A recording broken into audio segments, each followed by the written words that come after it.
masaya? Because today is an invitation from God na tayo yung magtipon at magsama-sama. Are you ready?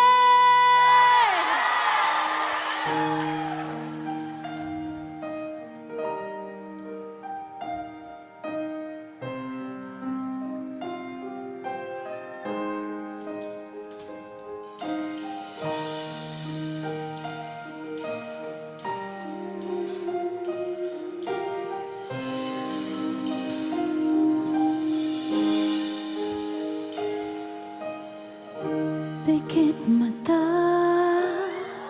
nagtatanong ng sagot sa bakit. Pikit mata, lumuluha, di maintindihan, puno ng pait, parang walang nakikinig. Andyan ka nagkakamali.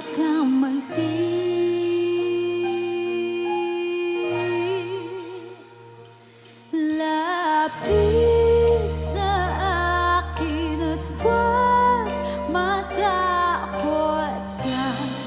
Papawiin ang luha, ulan ay titila na. Kahit sabihin mo na di na kaya, araw ay sisikat, may bagong liwanag, di ka nag-iisa.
po. Again, ako po si Yeng Constantino. I am so happy to be here today in Maui! Napakaganda po dito. Lubos po, sobrang ganda. Kasing gaganda niyo pong lahat. Oo. We've been walking every morning kami ng asawa ko. Simula po nang dumating dito. And we could just say na isa po ito sa pinakamagandang lugar na napuntahan namin. And it just reminds me to be grateful. Sometimes po, no, kapag tayo ay sanay na sa mga bagay na nakikita natin o mga bagay na natatamo natin, we tend to, how do I say this? Parang take it for granted. And I think yun po ang kalaban ng biyaya. Kapag tayo po ay lubos na sanay na at hindi po natin na-acknowledge yung privilege and grace na binibigay sa atin ng Panginoon. And going here is a huge reminder to me na galing lang ng Panginoon.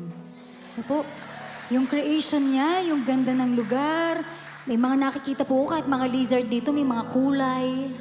May nakita po akong, hindi ko alam kung ferret ba yun o squirrel. Ang tataba rin po ng mga pusa dito. Mga bilog po sila dyan by the beach. Sana po hindi na kinakain yung mga ibon na may palong, yung parang Angry Birds. Ang cute, sobrang dami. Sabi ko, God, grabe, sobrang galing mo. Ang ganda-ganda ng creation mo. Lord, huwag kaming masanay. Huwag kaming masanay, kundi makita namin, Panginoon, ang iyong kabutihan sa lahat ng bagay na aming nakikita. It's only grace. What is grace? It's undeserved goodness na galing sa Panginoon. Sometimes we feel so entitled. Deserve ko to. Di ba sa Pilipinas, may ganyan po sa TikTok, deserve ko to, bibili ako. Magsha-shopping ako, deserve ko to. Deserve ko ang misubi. Kakain ako. Pero ang kabutihan po ng Panginoon ay grasya. May mga bagay na nangyari sa buhay natin na napaka-unproportionate po ng kabutihan ng Lord. Minsan parang mali yung move ko, God, pero grabe yung grasya mo, Lord, na inadya mo pa rin ako sa kapahamakan. Lord, salamat. Lord, may we not take it for granted, your goodness. When we position our hearts to be grateful, lalong bubukas ang pintuan ng biyaya sa aming mga buhay. And this song speaks about saying thank you para po sa inyong lahat.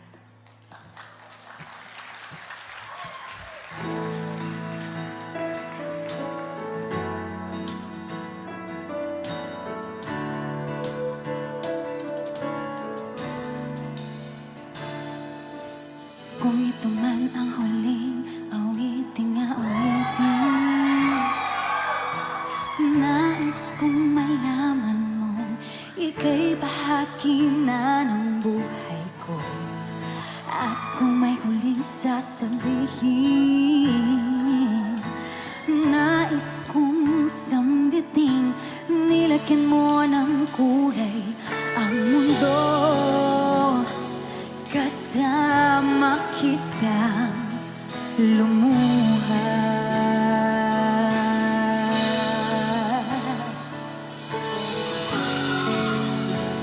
Dahil sa'yo ako'y may pag-asa. Ang awiting ito'y para sa'yo. At kung maubos ang tinig, di magsisisi. Dahil iyong narinig mula sa labi kong salamat, salamat.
Grabe naman kayo.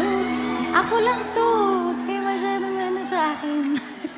Thank you so much po.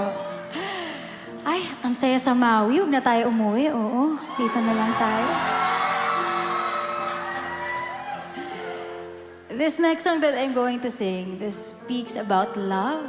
Dahil ito po ay sinulat ko para sa aking mahal. But it's also about finding your place in the world. And kanina po, before going up on stage, nag-uusap po kami ni Apostol Jonathan and we're talking about ano ba yung mensahe ng Panginoon today. Today is an invitation para maranasan natin at makita natin ang kabutihan ng Diyos. So that we may find our place in His presence. Ever since going to Home Free, yung mga kanta ko po'y nagkakaroon ng mga iba pang kahulugan dun sa purpose ng sinulat ko ba. When you see it in a different perspective, minsan sabihin natin, ay Panginoon, hinanap kita. Sigurado ka ba? Ikaw ang hinanap ng Panginoon, kaya ka nandito. He's been waiting for you. And ikaw yung isang sheep na lihis ng landas. God is so patient, God is so patient. Di ka niya dadaanan sa threat Maluluto ka na lang sa pagmamahal Hanggang sa sumuko ka, Panginoon. Grabe, Lord, surrender na ako. Grabe yung love mo. And siguro po marami sa inyo looking at me or siguro po sa ilan sa inyo mo, nakikita po ako sa telebisyon o sa YouTube, sa social media, ganyan. Natupad po lahat ng pangarap ko, sa totoo lang. By the grace of God. Pero katulad po nung testimony kanina, when you experience success, money, power, ganyan, sometimes, nagkakaroon po ng parang pamamanhid ang puso. Nakakalimutan po yung rason, sino ba ang nagdala sa'yo dyan. And when you achieve these things, feeling natin, kapag na-achieve ko na yun, dun talaga ako magiging masaya. Pero ang katotohanan po, I'm telling you this from my own experience. Ang pera po, kayamanan, at karangyaan ay walang-wala sa presensya ng Panginoon. Sabihin ng iba, totoo ba yan? Totoo po Dati po, ang dami ng pagkapanalo ko po ng Pinoy Dream Academy. Sino po nakapanood noon? Binoto niyo po ba ako? Kayo ang dahilan kung bakit ako nanalo. Nung pagkapanalo ko po nun, grabe, ang dami nagbibigay sa akin ng cellphone, mga laptop. Di ko na nga po alam, para na akong octopus kailangan marami ang kamay. Doon ko po naranasan na pangarap ko lamang dati, magkaroon ng ref na hindi nauubusan ng fried chicken. Sobrang unthinkable for me na kapag ako po'y nagutom, I can just buy kung ano po yung gusto kong kainin. Nung nanalo na po ako sa competition at nagkaroon na po ako ng hit song sa radyo. Grabe to. Kasi from pinanggalingan ko po, hindi po ako laking mayaman. Actually po, sa squatter nga po kami nakatira ng pamilya ko nung nanalo ako ng Pinoy Dream Academy. Kaya yung flip ba ng buhay ko, parang sobrang baligtad na baligtad. Bigla na lang may pera kami, ganyan. Sa sobrang busy, sobrang daming ginagawa, sobrang daming pera. Aminin ko po, nakalimutan ko po talaga along the way si Lord. Mabuti na lamang po, may nag-invite sa akin to go back to church and to listen and to read the Bible. So today, I also want to honor yung mga nag-imbita sa ibang mga tao na nandito. Because you have tasted and see that the Lord is good. Yung iba madamot, kapag sila ay minatagpo ang treasure, kanilang ibabaon at itatago lamang. Ngunit kayo, binahagi ninyo. Dahil sa naranasan ko ito, gusto kong maranasan to ng kapitbahay ko. Gusto kong maranasan to ng relative ko. Gusto kong maranasan ng kaibigan ko. At the goodness of God, yung fullness ng puso na minsan kahit magka-problema ka man financially, magka-problema ka man sa ibang bagay, pero yung presensya ng Panginoon, tinatakpan lahat yun. So this invitation is so good. Yung mga na-invite po dito, you are so blessed. But so as those who have invited, because your reward is in the Lord. So maraming salamat po sa mga nag-imbita at nagkaray ng kanilang mga kaibigan dito. Kung wala po yung kaibigan ko na yun, baka po hindi ako nakabalik kay God. So when you see something so good, para po yung TikTok review eh. Ang sarap ng restaurant na to sa Uwaw. Diba? Nag-video ka, punta kayo dito, ang sarap, Pinoy yung may-ari nito. Ganun din kay Lord. Ang buti ng Panginoon, gusto ko makita mo ito. Gusto ko maranasan mo ito. I want you, personally po, bilang isang tao, hindi po isang artista, I want you to experience this. If you have that question in your heart, meron kayong kukomplete sa akin. Today is the day that God has invited you.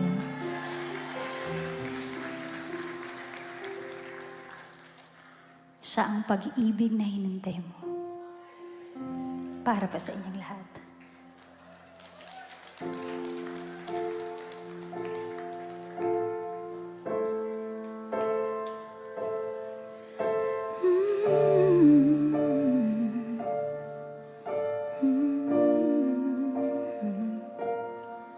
Sa pagpatak ng bawat oras ay ikaw ang iniisip-isip ko. Hindi ko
Ako din po, I want more. Thank you for blessing me with your presence today. Thank you for being a great audience. Now, I would like to sing my first ever hit song na matagal din pong nag-number 1 sa radyo. But when I think about this song, ito po yung awitin na tinatawag kong ginawang susi ng Panginoon para magbukas ang pinto ng aking mga pangarap. And without your support, wala po ako sa industriyang ito. By the way, this year po, ako po ay 20 years na sa industry. Opo. Grabe po, no? Hindi po halata na masyado. Pero grabe po, sobra po akong grateful. And this August, magkakaroon po ako ng anniversary concert sa Araneta Coliseum. Kung kayo po ay magagawi sa Manila or may mga relatives kayo, please invite them para po makapanood. It would be a celebration and trip down the memory lane of my career. Without further ado, ito na po. Para po sa inyo lahat, this is Hawak Kamay.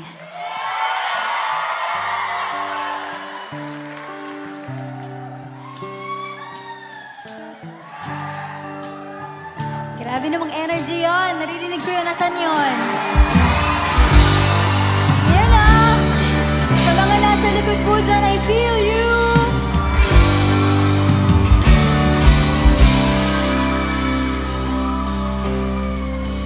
Minsan madarama mong kaibigan ng problema.